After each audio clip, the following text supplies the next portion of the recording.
Hi, I'm Cecil Castellucci, author of Shifting Earth, and you're listening to True North Country Comics Podcast.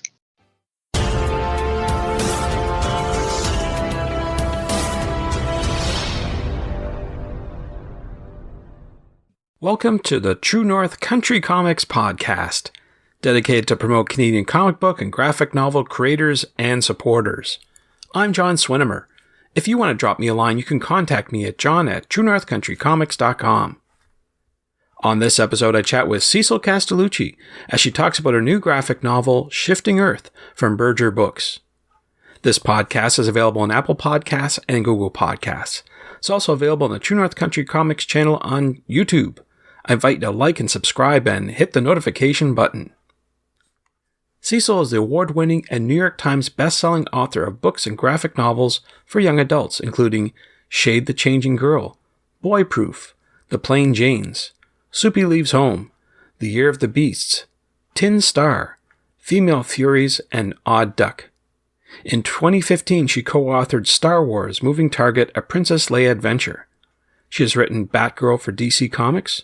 Her short stories and short comics have been published in Strange Horizons, Tor.com, and many other anthologies. In a former life, she was known as Cecil Sea Skull in the 1990s indie band Nerdy Girl.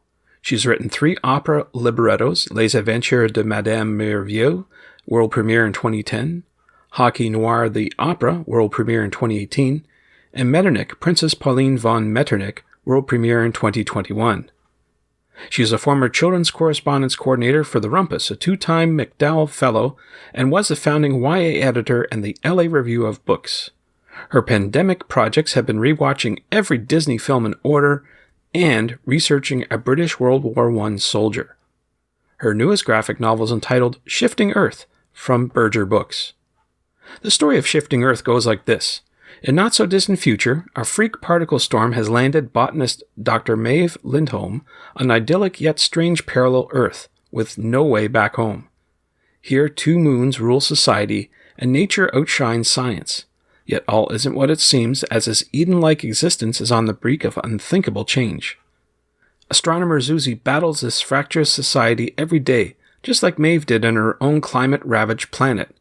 Both women are fighters, and both face a choice. Forge new paths, or save the worlds they've always known? Maeve will have to decide, and fast, because she's fighting for more than just herself. And so, without further ado, here's my chat with Cecil Castellucci about her new graphic novel, Shifting Earth. So, Cecil Castellucci, thank you very much for taking time to chat with me. Thanks so much for having me, John. I appreciate your time. What I usually do before we get started is ask the creator about what's on their bedside reading table. Who are you reading today? Well, I've been actually reading a lot of books on World War I because I'm trying to write a World War I novel. Most recently, I just finished Testament of Youth. I'm totally blanking on the woman's name, but it's a memoir of a woman who was a nurse and had lost her brother and her lover in World War I. And then up next on dock is All Quiet on the Western Front by Remark. So, so right now it's a lot of war books on World War I. Wow, that's heavy reading, that's for sure. That's for sure. Yeah. Well, you've got a lot of projects on the go. I want to focus on one of them right now, which is your upcoming book called Shifting Earth, published by Berger Books. I wonder if you could talk a bit about the story and what inspired you to create it. Shifting Earth is about a botanist here on a near future Earth named Maeve Lindholm. And she is a person who looks for seeds that are wild to kind of like make the seeds that we have on our planet like be robust and diverse, add to the biodiversity. It's not going very well. Earth is messed up. And during a freak particle storm, she gets pulled over to a parallel Earth that has evolved very differently because they have sort of different physical attributes than our Earth has, less land mass, and they've evolved differently. And they have everything, all the seeds and resilient plants that we would need to sort of kickstart our planet back on a good path. But of course, she has to figure out how to get home. And then other stuff happens. So that's basically Shifting Earth in a nutshell. Wow, it's a story. I just finished it today, as I said, and it's there's a lot to digest. I mean, beyond the topics of climate change, population control, ecological survival, you have also played out your story amidst improbable physics. So I'm wondering what led you to set your story in these type of environments that are really unfathomable, I guess is the word. Well, I mean, I guess, we all spent a lot of time on this planet sitting at home. I don't know about you, but I definitely felt like I wonder what it would be like to be on another planet right now because this planet kind of sucks. So I think that kind of led to my sort of parallel Earth kind of thing. And I just think that the idea of the multiverse, or parallel worlds is just so endlessly, pun intended, fascinating. And so that kind of what if scenario intrigued me. Is there a message that you want to get across to the reader? Like, what do you want them to take away when they're done with this book? Well, I mean, for me, I call the book kind of hope punk, that kind of idea that, rather than sort of being dismal in our writing, that we write sort of hopeful fictions that can sort of remind us that taking actions both large and small can have a great impact. So I think it's more sort of like, what can you as an individual do to help save your world? And that's what I guess I would want people to take away from it. I'm friends with Cory Doctorow, good Canadian author, and Cory always talks about, like, what if the apocalypse happened and instead of people arming themselves with a gun on their porch, people went over to their neighbors with a cake. And that's kind of the sort of feeling that I have, like, how can we cultivate generosity and hope and action? Very good. Now, I'm wondering, as I was reading this, did the pandemic have any impact on this story as it played out? Well, yeah, totally. I mean, actually, Karen and I had lunch maybe 2 weeks before lockdown. Just, she was out here in LA and we were, we'd always wanted to do a book together. So we were kicking about some ideas. We were going to meet again at Emerald City Comic Con, and that didn't work out. Yeah. And so we just said, well, why don't we're just sitting at home. Why don't we just keep writing each other? Kind of jammed on this idea that I had. And as I was here in the pandemic, I live in California, not in Canada. So I have a garden, and I started, fretting about food, as we all did. I did not go the bake sour dough bread route. Okay. Instead, what I started doing was I started scrapping seeds from my kitchen scraps. So, my tomatoes or my peppers or regrowing celery, like anything that you could sort of harvest the seeds from and, regrow, just trying to make use of every single part of the food that I had in my house and trying to plant things from that. So, I did successfully grow tomatoes and peppers. When I made a salad, I would cut up a pepper and I'd take the seeds and then plant them and grow more peppers. So, I think that sort of got me thinking about seeds and biodiversity and, all of that stuff. And then, of course, you start looking at that and then you think about like the seed bank and seed libraries. I'd been attending a lot of science lectures during the pandemic, that were dealing with climate change. And so all of that kind of you put it all into your story bag and shake it up and then Shifting Earth comes out. Yeah. So I guess your green thumb is, you have it well under control now, I guess. Well, I'm going to say I still kill a lot of plants. Well, you give it a good try, though, right? But I do feel like I acquired a new skill. Like I feel really, confident that I understand sort of how to grow things a little bit better. And so I feel sort of better equipped to have a garden. I've been traveling, so I can't really keep a lot of plants. And, where I am, there's a major drought going on. So I'm not growing anything. I'm just letting, the drought resistant plants do what they do out there. Sure. Well, give it a good try. That's for sure. Yeah. Now, while I was reading, I noticed that your main character attends an opera style play. And I wonder if that's a subtle influence of your recent operatic endeavors. Is that your way of sort of sneaking that in there? It's funny. It kind of wasn't. It was kind of inspired by a trip I took with my parents pre-pandemic in September of 2019, where I went to Greece, and in Athens, I went and saw a Greek play in one of the old amphitheaters. But when I was sitting in my house, I realized that the way that comic book, Shifting Earth, doesn't have a lot of pages. And so you're trying to figure out how can you do a lot of world building in a short amount of time, right? Flavia Biondi, the artist that I collaborated with, she's doing a lot of the heavy lifting with like the world building and how it looks and, the sustainable city and all the greenery and stuff like that. But I thought that one thing that every culture has on the planet are these mythologies that sort of quickly explain what their view of their world is. And so I thought that having a sort of Greek style play like that, amphitheater kind of play about a mythology that came from that world, would be a sort of quick way to sort of understand the culture of that parallel Earth. Right. No, it's quite unique and an interesting way to get the story across. That was great. Good stuff. Thanks.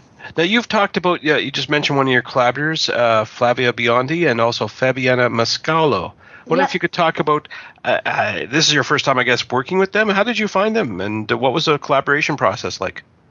Well, they both came through Karen. She had worked with them previously with Flavia on Ruby Falls that Anna Senti wrote.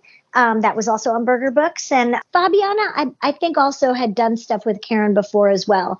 Flavia and Fabiana, they both live in Italy. So I had high hopes that maybe I'd get to go to Italy. But, but obviously I didn't go anywhere. So we, worked on through WhatsApp and emails.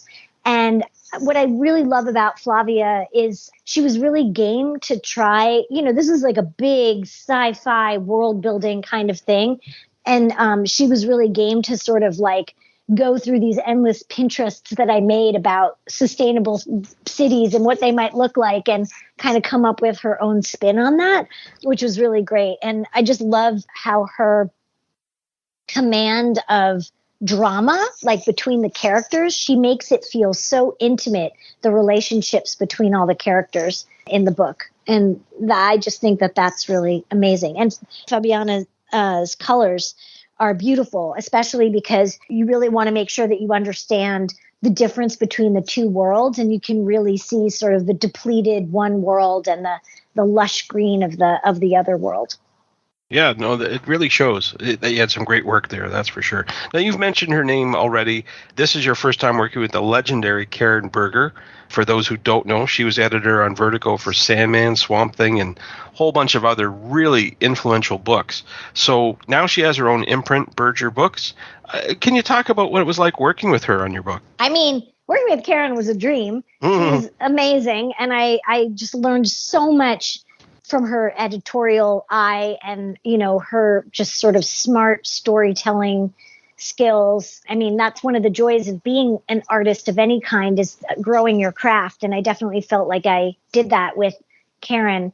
She's amazing. I'd met her when I did the Plain Janes with Jim Rugg over on the Minx line that Shelley Bond had spearheaded. That was a baby imprint of Vertigo. And so that was when I met her. And even though I hadn't worked with her at that time, she sort of took me under her wing. And I would have many times where I would go and visit the DC offices at that time and go to the Vertigo office, meet with Shelley, and then have a meeting with, Karen, and just sort of talk comics and sort of learn. I feel like I was part of her sort of last Vertigo class alumni. And so, we'd always kept in touch and, would have dinner when she was in town or coffee and just had always said that we wanted to work together. And so finally it happened. And I couldn't be happier about it happening actually at this time, because it was sort of a lifeline to me during the intense lockdown period. Yeah. So it sounds like you got a great sort of relationship there. Perhaps you might revisit Berger Books in the future. You never know. Oh, yeah. I'll work with Karen at any time. Drop of the hat. Cool. Like, she's incredible. Yeah, you mentioned a lot of stuff that you're working on, but is there anything else that you want to talk about? Any other upcoming books besides the Star Wars hyperspace, and you've got Shifting Earth? Any other books coming up that you want to talk about? I do. This year, right now, I also have, like, my first Star Wars Hyperspace issue comes out in September. And then in August, I have, I did an origin story for Yasha from Critical Role, and that's coming out in August. And then for the Harley Quinn 30th anniversary anthology, I have a story in there with Dan Hipp that I'm really excited about. Yeah, and then I'm working on 2 new graphic novels. One of them is called My First Monster that I'm in the process of writing, and it's in collaboration with Shazleen Khan, and that'll be out like in 2024. Oh, wow. That's like, just started. Sure. That's it. And it's a graphic. It's a book. It's a big book. It's not a monthly. So, and then hopefully I'll have more stuff. Oh yeah, for sure. You never stop. That's for sure. Any other operas in the offing? Maybe down the road. Any ideas percolating in your head? I do have one. Yeah, I'm working on a new opera with my composer of Les Aventures de Madame Merveille and Hockey Noir. His name is André Rustic, and him and I have an opera coming out in 2023 called House on Fire. I think it's going to be in Belgium is going to be where the debut is going to be. So, nice. And hopefully it'll come to Montreal for a day or two. We'll see. Cool. Well, you've got so much on the go, I tell you. Where do you recommend that people go to find out about your current and your future work? Is there an online site that you recommend? I mean, just CecilCastellucci.com. You can go there. And then from there, you can find my Twitter, which is Miss Cecil, and my Instagram, which is Cecil Seaskull, which is my old Canadian band punk name. That's on Instagram. And I'm around on the internets. Good stuff. Well, Cecil, those are all the questions I have for you, but I'm wondering, is there something I didn't ask that you'd like to get across in this interview? I think maybe it's something that I will say for not just me, but for all creators right now. It's really, really tough out there. We've all been at home. We haven't gone to cons. There are paper shortages, shipping delays. So, it's really important to support the creators that you love and buy their books or signal boost them because it's more important than ever. So please do it for me, but also do it for all the people that you love, that you want to have write more books and create more books because it's hard out there right now. Thanks to Cecil for the chat. You can discover more about Cecil on Twitter at MISSCECIL and on Instagram at CECILSEASKULL and online at CecilCastellucci.com. And thanks to you for listening to the True North Country Comics podcast. If you haven't done so already, please subscribe to and like this podcast on Apple Podcasts, and please leave a good rating. Also check out the TrueNorthCountryComics.com website and follow along on Twitter at True North Comics. True North Country Comics is now on YouTube. Please like and subscribe to the video channel and hit the notification button. Please send your feedback to John at TrueNorthCountryComics.com. Thanks again for listening, and come back soon for another episode. Bye for now. True North Country Comics podcast is copyright True North Country Comics, copyright 2022.